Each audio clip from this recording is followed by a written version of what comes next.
Today I'm going to be talking about how to pitch a softball. So basically the steps are how to hold the ball. So there's different ways you can hold it, but the normal way I hold it is just the four seams on the ball. The second step is the K, so it's after the motion. So basically like you see a bunch of pitchers like this and then they snap it.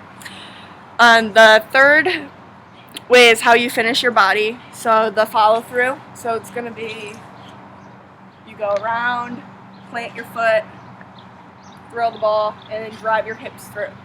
So those are the main steps I'm going to be talking about. And then the fourth step is the different pitches that you do. So there are a changeup, a screwball, a curveball, a drop ball, a rise ball. Basically 5 main pitches. So the first step is how you hold the ball. So how I will be holding the ball is a backwards C is how it's described. So you just put your fingers on backwards, so like this. The second step is, and when the camera goes down, is how you start your feet on the mound. So basically there's a mound about this big, and then if you're a righty, your right leg starts on the mound, the front of it. If you're a lefty, your left foot starts on the mound. Turn it up. So when you start, you're gonna do the motion. So you're gonna usually go in, or some people go and do like a bunch of different motions. But basically how I do it is I go in, and then the next step is the K. So the K is a very famous part of softball pitching.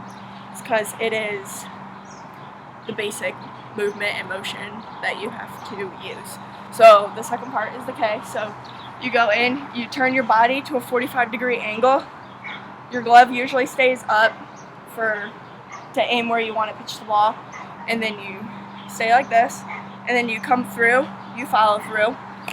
And then usually you'll snap the ball, it'll go to the pitcher.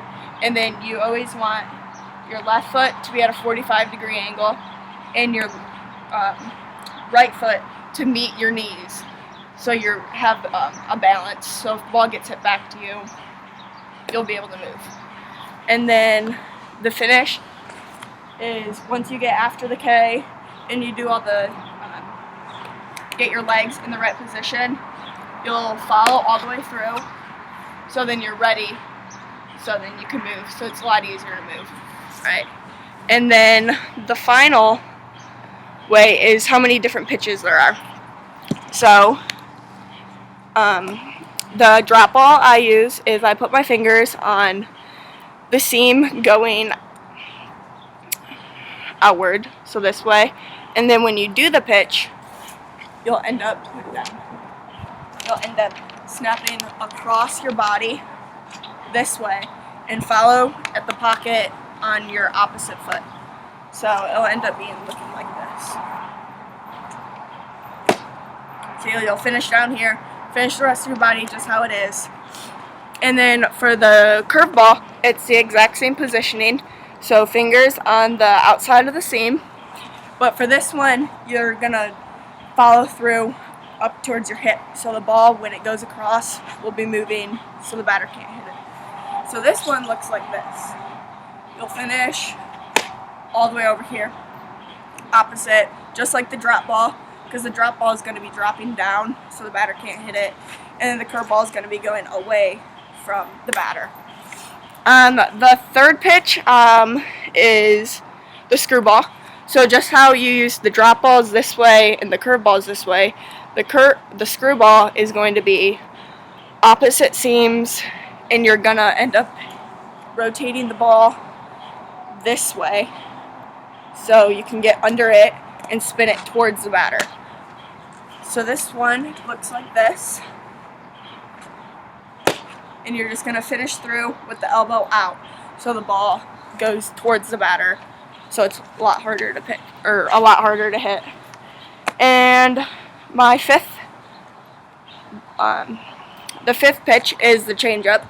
There's many different ways how to throw a changeup, but the way I was taught was you, just like how the fastball, how you use the backwards C, you're going to be using the exact same, and you're going to place your index finger a little funky.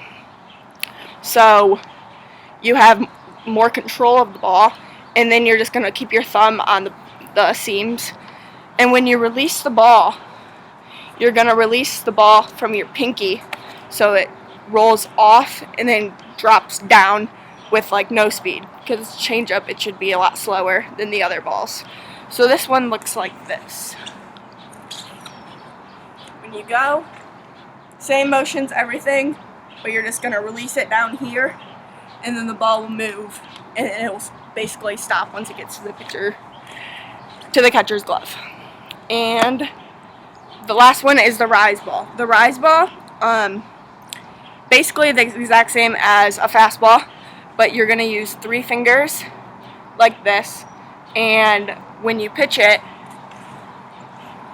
you're going to, first of all, you hold it like this, if you can see there. And then when you pitch it, you're going to release the ball up a little higher than where you would release it for the other pitches, so the ball is going up so the batter can't hit it. So it's going to look like this. Same motions as everything, but you're just going to release a little higher and let your hand go. And that is how you pitch a softball.